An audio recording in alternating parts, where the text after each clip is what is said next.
up guys, Attack on Eric here, bringing the video that I asked for, and today I'm doing a manga series review. Today's manga series review is on A Silent Voice. Now this is a spoiler-free review, but I might end up spoiling like very minor things, so just be warned. If you haven't read the series, definitely go check it out. I really recommend it, especially if you enjoy slice of life type mangas, then I definitely recommend it. I really think you guys should go check it out. So earlier today, I was watching Gear 3rd's review on A Silent Voice, you know, and I was like, alright, I'll read maybe like 3 chapters of it, alright? I'll just read 3, and then I'm gonna come back and I'm gonna tell Gear 3rd what my thoughts on it were. And before I freaking knew it, I was already at like chapter 32. And so it got to the point where I was like already so far into it that I was like, alright, you know, I'm just gonna binge read this. I'm gonna read it all today. So I read the entire freaking series, and I finished the series like maybe 5 minutes ago. So this is like my immediate reaction review to the entire series. And I have to say, this was a very, very well written series. The artwork is very good. So the story is about this transfer student who is deaf, and her name is Shoko, and basically she starts getting bullied by a lot of kids in her class, including Shoya, who is basically the main protagonist of this series. And so Shoka eventually has to transfer schools because of this bullying that Shota's causing. So Shoya gets blamed for this, and basically, like, until his final year of high school, he's pretty much just like an outsider. Like, he doesn't talk to anyone because of this, and he completely regrets it after that. So on the day that he was going to commit suicide, he and Shoya finally meet up after a very, very long time. Basically, after meeting back up with her, he wants to just give her back some of the happiness that he took away from her within that time. So in terms of story, it's a very good story. Now,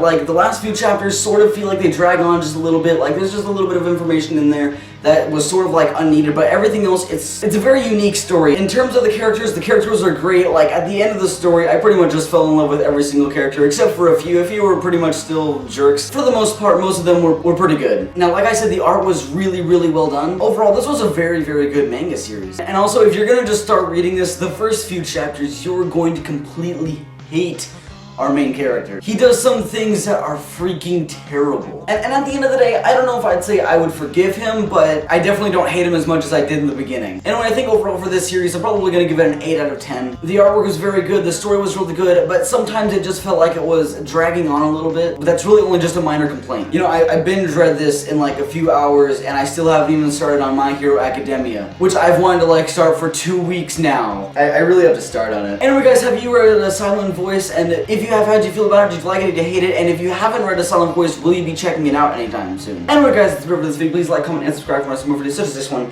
and I'm out.